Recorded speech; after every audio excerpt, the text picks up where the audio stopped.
नमस्कार दोस्तों। JEE PYQ series में आपका बहुत बहुत स्वागत है। चलिए देख लेते हैं क्वेश्चन में क्या दे रखा है।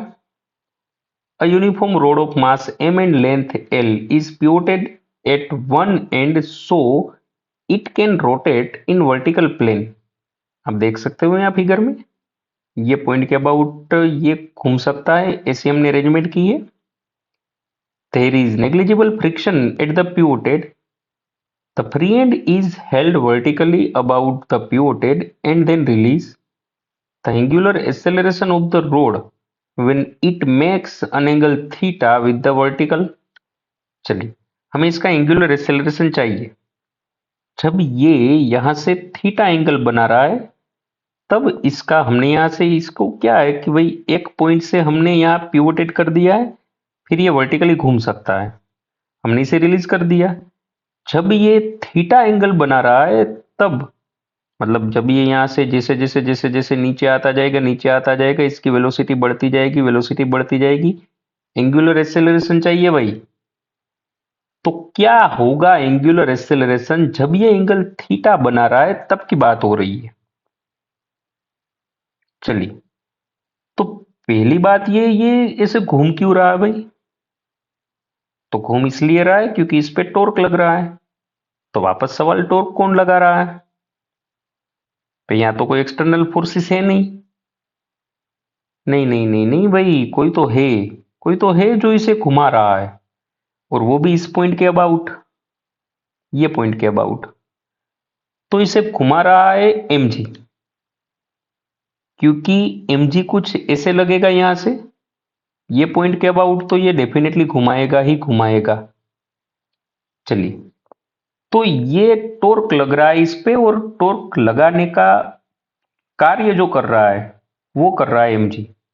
वैसे टॉर्क का फॉर्मूला क्या हो जाएगा? टॉर्क का फॉर्मूला हो जाएगा आई अल्फा। वैसे torque equal to I alpha तो लिख सकते हैं, फोर्स इंटू परपेंडिकुलर डिस्टेंस भी लिख सकते हैं, ये भी आपको पता है।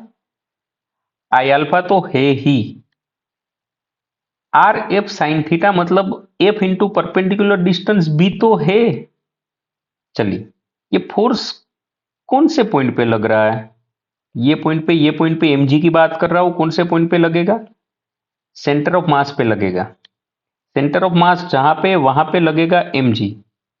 चलिए यहां पे नीचे लग रहा है mg, और ये पॉइंट जिसके अबाउट ये घूम रहा है, चलिए मैं यहां से ड्रॉ कर लेता हूं, यहां पे लगेगा कुछ mg, और जिसके अबाउट ये घूम रहा है वहां से परपेंडिकुलर दूरी क्या हो जाएगी? जिसके अबाउट ये घूम रहा है वहां से परपेंडिकुलर दूरी क्या हो जाएगी? तो हमें ये दूरी भी चाहिए, क्योंकि आर क्रॉस एफ करना है। एफ तो हमने ले लिया, परपेंडिकुलर डिस्टेंस चाहिए। चलिए क्या ये परपेंडिकुलर डिस्टेंस यही परपेंडिकुलर डिस्टेंस होगा? अगर ये पूरी लेंथ एल है तो क्या इसकी आधी लेंथ एल बाई टू हो जाएगी? चलिए ये आधी लेंथ हो जाएगी एल बाई टू, और ये डिस्टेंस एल बाई टू का साइन कंपोनेंट हो जाएगा। पक्का? जरा ध्यान से देखो तो आपको पता चलेगा कि फोर्स कुछ ऐसे लग रहा है, परपेंडिकुलर डिस्टेंस ये है, हमें ये चाहिए। फोर्स लग रहा है इसके सेंटर ऑफ मास पे, इसका centre of mass L by two पे है, हमें ये अगर चाहिए तो ये डिस्टेंस भी यही तो है, और ये डिस्टेंस अगर ये एल बाई टू हुआ तो ये हो जाएगा एल बाई टू का साइन कंपोनेंट। तो क्या मैं इसे लिख सकता हूं आई अल्फा भी तो टॉर्क ही दिखा रहा है, और फोर्स इंटू परपेंडिकुलर डिस्टेंस भी टॉर्क ही दिखाएगा। तो फोर्स लग रहा है यहाँ mg, और परपेंडिकुलर डिस्टेंस हो जाएगा एल बाई टू का sign component, L by two sine theta. चलिए अगर ये एक पॉइंट के अबाउट घूम रहा है तो इसके एक एंड के अबाउट ये घूम रहा है, तो मोमेंट ऑफ इनर्शिया कुछ हो जाएगी ml स्क्वेयर बाई 3।